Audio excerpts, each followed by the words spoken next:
Yeah, you get the big name producers, they attract people to come, but the kind of secret sauce is watching all the New Zealand producers all network and interact, and that's kind of what it's really about, is getting them working together and exchanging ideas, because you can't always pick up the phone to a big international producer, but you can to each other.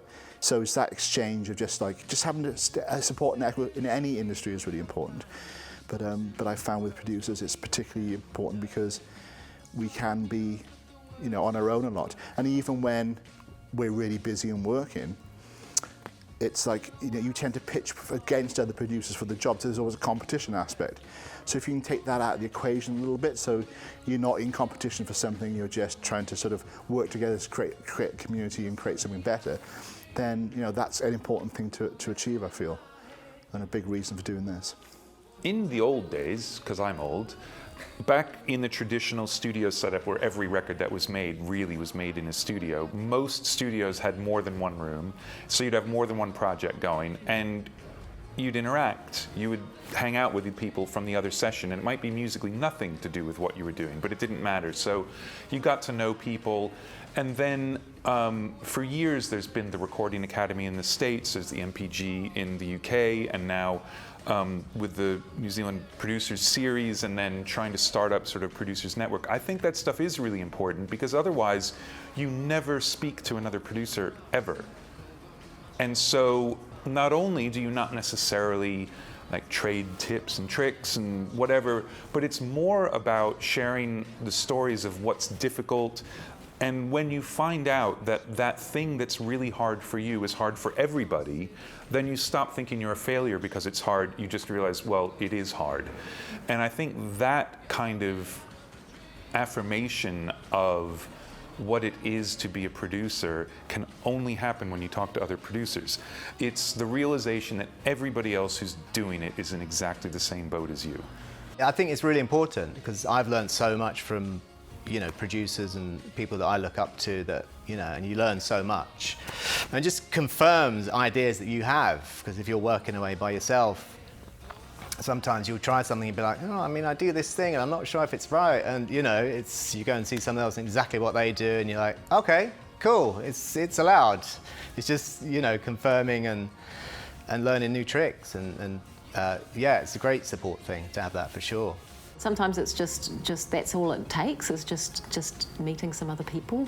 Because I think being a musician, especially in quite a small country, it's pretty isolating in a way. You kind of have to do everything yourself, and the budgets here aren't massive. So yeah, I think this week's been good for that, just finding other people who you feel the same as. Being able to bounce ideas off other producers, or philosophies, or the way you approach recording is pretty much everything.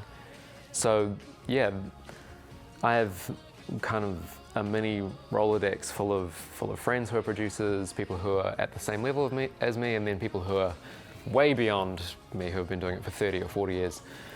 And being able to, sometimes it's just about a contract, or about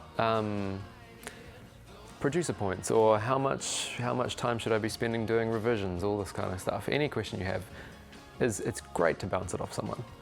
Well, what I've seen lately is initiatives from within the producer community to create events and gatherings and get-togethers where people can get together.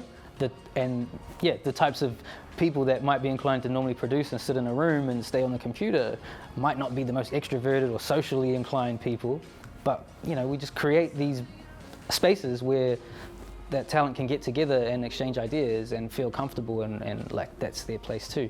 So that's what I'm seeing. There's workshops like this and other little get-togethers and talks. They're just so cool. It's so cool to get out of the house or get out of the studio and go and meet and talk, or even just sit and observe in a room and play music loud and see how people react. All of that stuff's super important. Yeah, it's really an important part of it. I didn't know what to expect from from these workshops and these seminars, and I was like, I wonder what kind of different music everybody does or mixes, and during the feedback sessions I was actually blown away, because it was I never knew that this existed in New Zealand. It was yeah, it was just a massive surprise, and I guess I'm happy to be a part of this community. I think it is a really great space to connect with other artists and producers, because we're all just hanging out and in the same space. I met someone last year who I've had a great collaborative experience with since then, and you know, that's sort of continuing meeting people and sharing experiences and ending up collaborating on projects. It's actually one of the coolest things about the whole experience.